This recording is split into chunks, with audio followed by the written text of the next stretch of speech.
Porn star's boss Rick Harrison pays a fortune for the pamphlet signed by Martin Luther King Jr. Rick Harrison stood in his office above the gold and silver pawn shop, staring out at the Las Vegas Strip's neon glow. The phone call had come in just after closing time, and now he couldn't shake the feeling that his life was about to take an unexpected turn. "Rick, we've got something special," his son Corey had said, his voice barely containing excitement. A guy walked in with a pamphlet. Not just any pamphlet. It's got Martin Luther King Jr.'s signature on it. Rick had been in the business long enough to know that extraordinary claims required extraordinary evidence. But something in Corey's tone made him listen. "How special are we talking about?" "Rick, this could be life-changing." Now, hours later, Rick found himself pacing his office, his mind racing through the implications. He'd built his reputation on having an eye for valuable items, but this wasn't about money, not entirely. This was about history, about legacy, about holding something that represented one of the most pivotal moments in American civil rights. The knock on his office door interrupted his thoughts. "Come in," he called out. Corey entered, followed by a nervous-looking man in his 50s.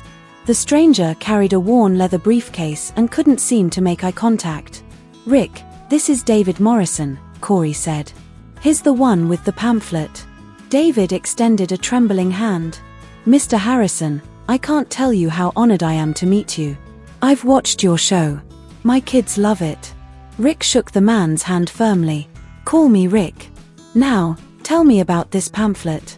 David opened his briefcase with the reverence of someone handling sacred text. He pulled out a carefully preserved manila folder and opened it slowly, as if performing a ritual. The pamphlet was modest in appearance, a simple folded sheet of paper, slightly yellowed with age, bearing the title "Nonviolent Resistance to Racial Segregation" in bold type. But there, in the lower right corner, was an unmistakable signature, Martin Luther King, Jr. Rick felt his pulse quicken. He'd seen enough autographs in his lifetime to recognize authenticity when he saw it. The flowing script, the slight pressure variations, the way the ink had settled into the paper, it was genuine.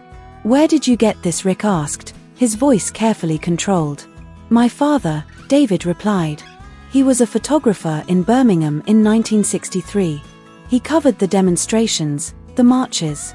He said Dr. King personally handed him this pamphlet after one of the rallies and signed it. My father kept it his entire life, never knowing what it was really worth." Rick studied the man's face, looking for any sign of deception. What he saw instead was genuine emotion, the kind that couldn't be faked. "How much are you looking for?" Rick asked. David hesitated. I don't know. I never thought I'd sell it. But my wife has medical bills, and my daughter's college tuition. I just thought maybe you could help me understand its value." Rick nodded slowly. This wasn't a typical pawn shop transaction. This was something different entirely. He motioned for David to sit down, then took his own seat behind his desk. "This is a historically significant document," Rick began. "Dr. King's signature alone makes it valuable, but combined with the content and the historical context, this could be worth a substantial amount." He paused, considering his words carefully. "But I need to be honest with you. Authenticating something like this, getting it properly appraised, finding the right buyer, that's not something I can do overnight. And there are risks involved. If this gets out, there will be collectors, museums, maybe even the King family interested. It could become very complicated." David nodded. "I understand. I just want to make sure it goes to the right place.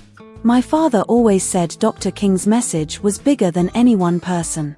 If this can help educate people, inspire them." Rick felt a strange sensation in his chest, something he rarely experienced in business dealings. Respect, maybe. Or. He'd handled countless valuable items over the years, but none that carried the weight of this one. "What if I told you I want to buy this outright?" Rick said. "Not pawn it, not sell it on consignment. I want to purchase it from you, right now, and I'll handle everything else." David's eyes widened. "You would do that?" "I would," Rick said firmly. "But I need to know, what's a fair price for you and your family?" They spent the next hour discussing terms, values, and possibilities. Rick made some calls to contacts in the historical document world, confirming his instincts about the item's significance. By the time they finished, a figure had been agreed upon, one that would change David Morrison's family circumstances forever. As David prepared to leave, he turned back to Rick with tears in his eyes. "Thank you. Not just for the money, but for understanding what this really means." After David left, Rick sat alone in his office, holding the pamphlet under the lamplight. He thought about his own children, about the legacy they would leave behind. He thought about the weight of history, about how ordinary moments could become extraordinary with the passage of time. The next morning, Corey found his father still in the office, the pamphlet carefully displayed in a protective case. "You really bought it," Corey said, stating the obvious. "I really did," Rick replied. "You know what this means, right? We're not just pawnbrokers anymore. We're custodians of history." Over the following weeks, Rick worked with authentication experts, historians, and legal advisors to properly document the pamphlet's provenance and significance. The story of David Morrison's father, the Birmingham photographer, added to the item's historical value and legitimacy. Rick decided that the best course of action was to donate the pamphlet to the Birmingham Civil Rights Institute, ensuring it would be preserved and displayed where it could educate future generations. But first, he wanted to make sure David's family was taken care of financially. The donation was made with great ceremony, with local media coverage and the presence of civil rights leaders who had worked alongside Dr. King. Rick stood in the back of the room as the pamphlet was formally accepted into the museum's collection, watching as school children and visitors gathered around the display case. Later, as he drove back to Las Vegas, Rick reflected on the transaction. He'd spent a fortune on a piece of paper, but he'd gained something far more valuable: the satisfaction of knowing he'd played a small part in preserving an important piece of American history. The experience changed him. It reminded him that beyond the buying and selling, beyond the deals and the dollars, there was a larger purpose to what they did. Every item that came through their doors carried a story, a piece of someone's life, a fragment of history. When the next extraordinary item walked through their doors, and it would, Rick knew he would be ready. Not just as a businessman, but as someone who understood that some things were worth more than money could ever measure. The pamphlet now sits in a climate-controlled display at the Birmingham Civil Rights Institute, where visitors can read Dr. King's words about nonviolent resistance and see his signature, a reminder that even the most ordinary-looking documents can carry the most extraordinary significance.